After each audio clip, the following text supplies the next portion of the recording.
सूर्यवंश और चंद्रवंश, पूरी जो 16,000 की राजधानी है, इसको कंप्लीट होना है 10 साल में।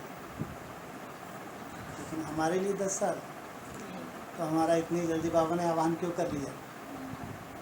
हमारे लिए 10 साल नहीं है। हम तो इन सब के फाउंडर हैं, जिनके लिए बाबा कहते हैं सूर्यवंश एक ग्रुप है एडवांस में, सबसे अव्वल नंबर ग्रुप है वो ग्रुप। जब तक सेल्फ डिपेंड, अपने पाँव पे खड़ा ना हो, या जो बाप की दी हुई धारणाएं हैं, बाप का दिया हुआ जो ज्ञान है, उसको जीवन में धारण ना करे, तब तक सेवा के निमित्त बन ही नहीं सकता। ये आज की सब्जेक्ट इतनी सहज नहीं है। सहज है, बहुत मुश्किल है, है? सहज है, मुश्किल है जी। जहाँ प्योरिटी है वहाँ सहज होती जाएगी। ध्यान रखना, जितनी मर्यादा जिसके पास है उसके लिए सहज होती जाएगी, क्योंकि बाप उनको याद करेगा, और जिनको बाप याद करे उनकी सहज चलते फिरते उठते बैठते महसूस करेंगे। ऑटोमेटिक बीज में टिके हैं, उस बीज में जिसको चाहते हुए भी कुछ सेकंड नहीं टिक सकते, कुछ सेकंड। हाँ, क्या दशा है ब्राह्मणों की, चाहते हुए भी ब्राह्मण कुछ सेकंड बीज रूप निसंकल्प नहीं हो सकते। पवित्र ब्राह्मण क्या महसूस करेंगे? ऑटोमेटिकली झाड़ू पोछा लगाते समय जैसे कि कोई संकल्प चल ही नहीं रहा। ये है भगवान का सहयोग, कुछ भी असंभव नहीं है। यहाँ स्वयं भगवान हमारा साथी है, कुछ भी असंभव नहीं है। बल्कि क्या बोला ऋषि मुनियों ने? वो जो कल्पना भी नहीं कर सकते, कल्पना भी नहीं कर सकते, वो हम साधारण आत्मा है, क्योंकि बाप भी हमारा साधारण और हम बच्चे भी साधारण। हम वो कार्य करके दिखाएं। साथी कौन है? भगवान। इसलिए याद की सब्जेक्ट मुरली में बताया, मुश्किल से मुश्किल भी है, सबसे कठिन बताया याद। सबसे सहज ज्ञान सुनना सुनाना, करते रहो बक बक बक, ये सबसे सहज। सबसे मुश्किल याद बताया, और यही सब्जेक्ट अभी कम समय में जो बहुत बड़ा कार्य होना है, यही सब्जेक्ट निमित्त बनने वाली है।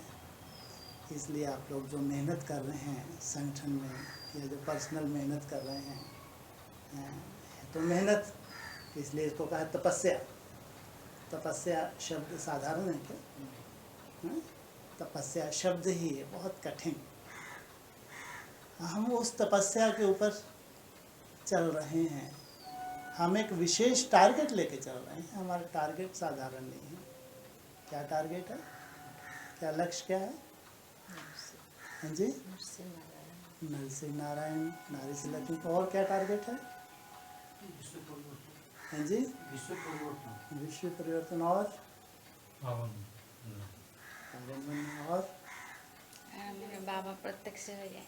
हाँ जी, बाबा प्रत्यक्ष हो जाए। सबसे बड़ा बाबा ने जो हमको टारगेट किया है खास। हमारा बाप जो है वो अति साधारण रूप में है। आधे साधारण रूप होने के बाद जो डमरू बजा दिया और अपने को गुप्त कर लिया, उस गुप्त बाप को प्रत्यक्ष करना, ये है सबसे बड़ा हमारा टारगेट। ये तो अति साधारण है। फिर डमरू बजा के अगड़म बगड़म स्वयं को और गुप्त कर लिया, सबको बुद्धू बना दिया, विनाश के लिए निमित्त बना दिया, और खुद छुप गए। और उनके छुपने से अकल्याण ही अकल्याण है ब्राह्मणों का। जब तक बाप को नहीं पहचानेंगे, अकल्याण ही और नीचे दुर्गति को पाते जाएंगे। अभी भस्म होने वाले हैं। भस्म होने के बाद इनकी सदगति तब तक नहीं हो सकती जब तक बाप के संपूर्ण स्वरूप को नहीं जानते। ये बहुत बड़ी सेवा है। बाप का संपूर्ण स्वरूप कैसे बताएंगे? भाषण करके? नहीं। उसकी याद से स्वयं जीवन में धारण करके, अगर वो पवित्रता का सागर है तो प्योरिटी संसार में कहीं से मिल सकती है? उल्टा लटक लो, कहीं जाके उल्टे लटक लो, आ ही नहीं सकती। वो पवित्रता का सागर है, जब तक मन बुद्धि उसमें ना लगे पवित्रता आ नहीं सकती। तो ये हैं कुछ आत्माएं जो बाप के जो संपूर्ण और संपूर्ण को धारण करके बाप को प्रत्यक्ष करेंगी। ये बहुत बड़ी सेवा है, गुप्त सेवा है। इसलिए बाबा क्या कहते हैं, बाप क्या करता है, पहले बच्चों को प्रत्यक्ष करता है, फिर बच्चे बाप को प्रत्यक्ष करेंगे। भगवान को प्रत्यक्ष करना कोई छोटी मोटी बात नहीं है।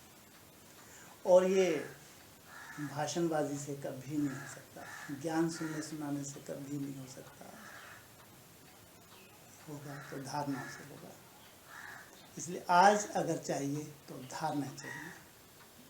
जितनी धारणा वाली आत्मा है समझो उतना ही बड़े सहयोगी आत्मा है, उतनी बड़ी सहयोगी, गुप्त रूप में सहयोगी है। भगवान जानता है कैसे वायुमंडल को शुद्ध बनाने के लिए निमित्त बनी हुई है वो आत्मा, कैसे संगठन को गुप्त रूप में सहयोग दे रही है वो आत्मा। ये केवल